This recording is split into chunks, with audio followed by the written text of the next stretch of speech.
अध्याय। ऋषि बोले, सेनापति चिक्षुर अपनी सेना का संहार होते देख क्रोधित होकर जगदम्बिका से संग्राम करने के लिए गया। वह असुर समर में भगवती के ऊपर इस प्रकार बाणों की वर्षा करने लगा मानो सुमेरु पर्वत पर मेघ जल बरसाता हो।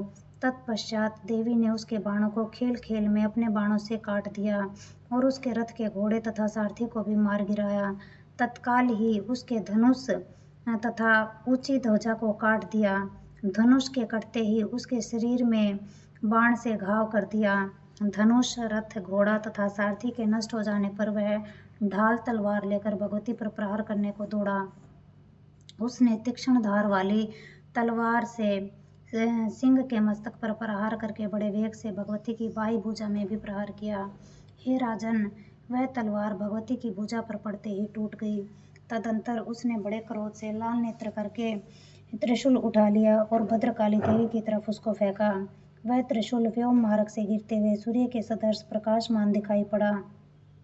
इस प्रकार त्रिशूल को अपनी ओर आता देख देवी ने अपना त्रिशूल छोड़ा और महादैत्य को भी मार गिराया।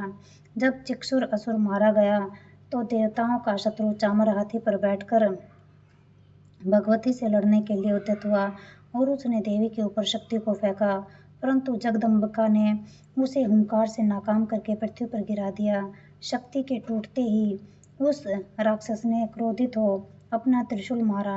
भगवती ने उसको भी बाणों को काट दिया। तत्पश्चात भगवती का शेर उछलकर हाथी के मस्तक पर बैठ गया और उस दैत्य के साथ बाहु युद्ध करने लगा। दोनों लड़ते लड़ते हाथी पर से नीचे धरने पर गिर पड़े और अत्यंत क्रोधित होकर आपस में फिर लड़ने लगे। फिर शेर ने बड़े वेग से आकाश की तरफ उछलकर चामर के सिर पर प्रहार कर उसका सिर शरीर से अलग कर दिया और देवी ने उदर्ग को शिला वृक्ष आदि से मार दिया तथा दांत और मुखों की मार से कराल को मार दिया। तत्पश्चात भगवती ने क्रोधित होकर उदित दैत्यों को भी गदा से मार दिया। भिंदीपाल से वाष्कल तथा गंधक और ताम्र को बाणों से मार डाला। 3 नेत्रों वाली भगवती ने गगरासय, उग्रवीर्य और महाहनु को मार डाला। विडाल का सिर तलवार से काट दिया। दुर्धर और दुर्मुख को बाणों से यमलोक पहुंचा दिया। इस प्रकार अपनी सेना की हार होते हुए देखकर महिषासुर भैंसे का रूप बनाकर देवी के गणों को भय दिखाने लगा। किसी को थुथुन से प्रहार करके, कुछ को खरों से, कुछ को पूंछ की फटकार से, कुछ को सींगों की टक्कर से चोट मारने लगा।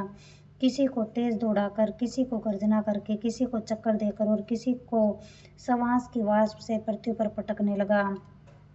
इस प्रकार देवी के गणों की सेना के गिरते ही महिषासुर भगवती को मारने के लिए दौड़ा तो भगवती ने उस पर क्रोधित हो प्रहार करना चाहा। तब वह बलवान महिषासुर भी क्रोध करता हुआ धरती को विदीर्ण करने लगा तथा ऊंचे ऊंचे पहाड़ों को सींगों से उखाड़ कर फेंकता हुआ गर्जना करने लगा। उसकी तेज दौड़ से धरती हिलने लगी और पूंछ की फटकार से सागर का जल चारों तरफ छलकने लगा। सींगों की चोट से मृगों के खंड खंड हो गए और सुवास की वाष्प से उड़े हुए सैकड़ों पर्वत आकाश से नीचे गिरने लगे।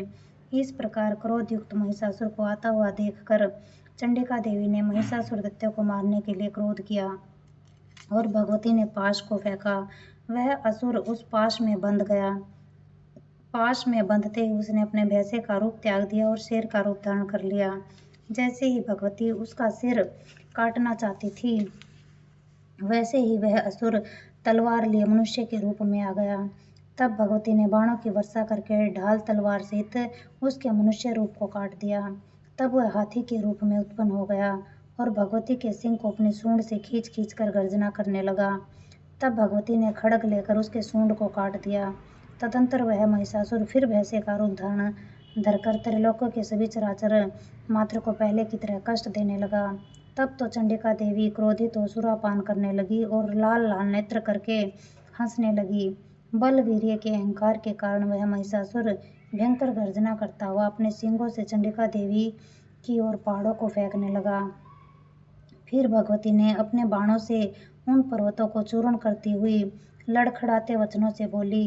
देवी ने कहा, ओ मूढ़, मैं जब तक सुरापान करती हूँ तब तक ही तू क्षण मात्र के लिए गरज ले।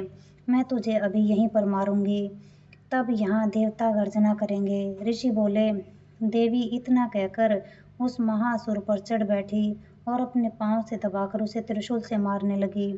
तब वह असुर भी देवी के पैरों से दबा हुआ अपने मुंह की तरफ से दूसरे रूप में आधा बाहर की तरफ निकलने पाया था कि भगवती ने अपने बल के पराक्रम से उसे रोक लिया।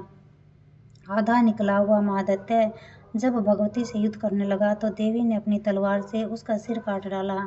तदंतर हाहाकार करती हुई दैत्यों की सेना भाग खड़ी हुई, जिसे देख समस्त देवतागण भगवती देवी की प्रार्थना करने लगे और गंधर्व राज गुनगुनाने लगे और अप्सराएं नृत्य करने लगी। इति श्री मार्कंडेय पुराण के देवी महात्म्य में महिषासुर वध नामक तीसरा अध्याय समाप्त। जय मां दुर्गे, जय मां दुर्गे, जय मां दुर्गे।